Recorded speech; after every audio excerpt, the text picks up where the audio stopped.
Hello guys, welcome back to our channel. നമ്മളിന്ന് സദ്യക്ക് വെക്കുന്ന രീതിയിലുള്ള സാമ്പാറാണ് ഉണ്ടാക്കാൻ പോകുന്നത്. അതിനായിട്ട് 50 ഗ്രാം പരിപ്പ് കഴുകി വൃത്തിയാക്കി എടുക്കാം.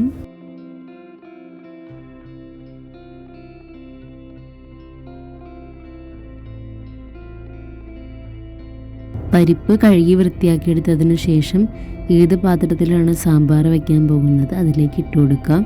അതിലേക്ക് 1 ലിറ്റർ വെള്ളം കൂടി ചേർത്തതിന് ശേഷം ലേശം വെളിച്ചെണ്ണയും കൂടി ഒഴിച്ചു കൊടുക്കുക. വെളിച്ചെണ്ണയും കൂടി ഒഴിച്ചു കൊടുക്കുന്നത് തിളയ്ക്കണ സമയത്ത് പൊങ്ങി പുറത്തേക്ക് പോകാതിരിക്കാൻ വേണ്ടിയിട്ടാണ്.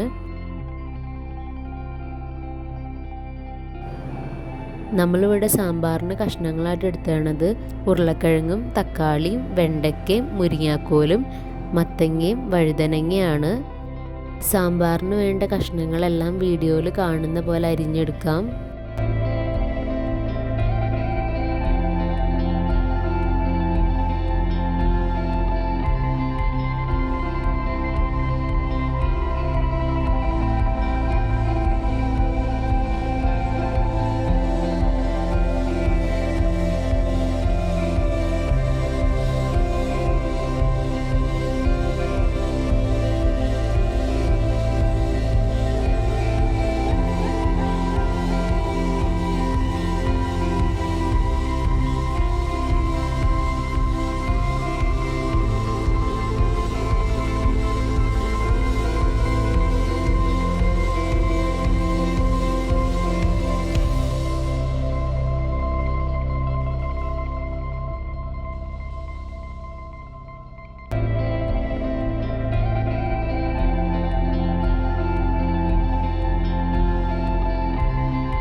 നമുക്കിവിടെ സാമ്പാറിന് മൂപ്പ് കൂടിയ വഴുതനങ്ങയാണ് കിട്ടിയത്.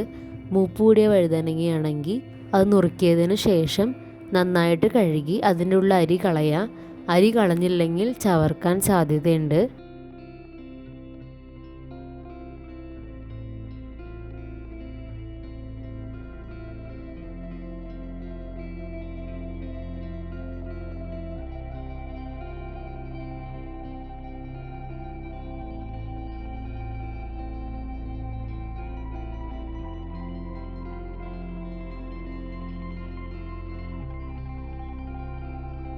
നമ്മുടെ പരിപ്പ് ഇവിടെ വെന്തിട്ടുണ്ട്. അതിലേക്ക് വെണ്ടയ്ക്ക ഒഴിച്ച് ബാക്കി എല്ലാ പച്ചക്കറിയും നമുക്ക് ചേർത്ത് കൊടുക്കാം.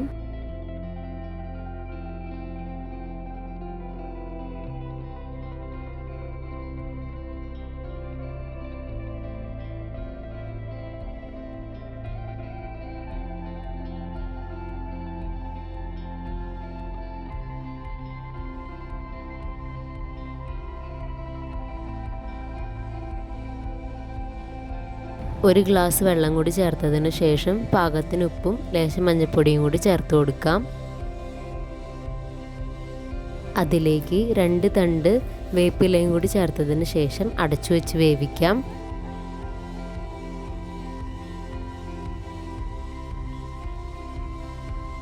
ഇനി നമുക്ക് സാമ്പാറിലേക്ക് ചേർക്കാനായിട്ട് 25 ഗ്രാം പുളി വെള്ളമൊഴിച്ച് കുതിരാനായിട്ട് വെക്കാം.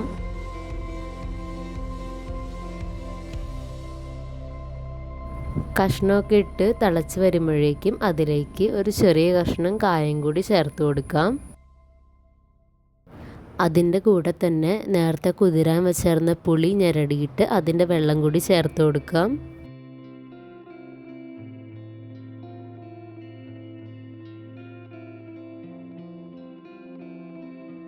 ഈ സാമ്പാറിലേക്ക് നമ്മൾ വെണ്ടയ്ക്ക വറുത്തിട്ടാണ് ചേർക്കുന്നത്.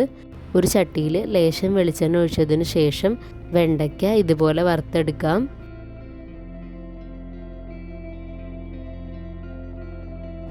സാമ്പാറിൻ്റെ കഷ്ണങ്ങളെല്ലാം വെന്തതിന് ശേഷം അതിലേക്ക് വറുത്ത വെണ്ടയ്ക്കയും കൂടി ചേർത്ത് കൊടുക്കാം. ഇനി നമുക്ക് സാമ്പാർ താളിക്കാനുള്ളത് വറുത്തെടുക്കാം. അതിനായിട്ട് ആ വെളിച്ചെണ്ണയിലേക്ക് തന്നെ ലേശം കടുക് ഇട്ടതിന് ശേഷം കടുക് പൊട്ടിക്കഴിയുമ്പോൾ അരിഞ്ഞു വെച്ചിരിക്കുന്ന ചുവന്നുള്ളിയും കൂടി ചേർത്ത് നന്നായിട്ട് മൂപ്പിച്ചെടുക്കാം.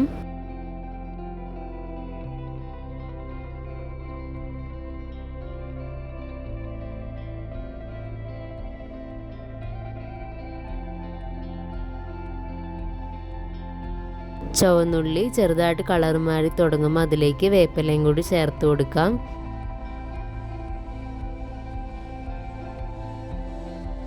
ചുവന്നുള്ളി നല്ല ബ്രൗൺ കളറായി വന്നു കഴിയുമ്പോൾ അതിലേക്ക് വറ്റൽമുളക് കൂടി ചേർത്തതിന് ശേഷം വറ്റൽമുളക് മൂത്ത് വരുമ്പോഴേക്കും അതിലേക്ക് നമുക്ക് സാമ്പാറിൻ്റെ പൊടി ആവശ്യത്തിന് ചേർത്ത് കൊടുക്കാം.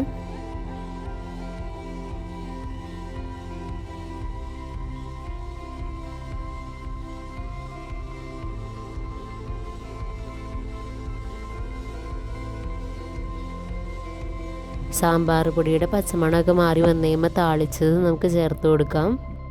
താളിച്ചതൊന്ന് ചേർത്ത് കൊടുത്തതിന് ശേഷം സാമ്പാറൊന്ന് തിളപ്പിച്ചെടുക്കാം.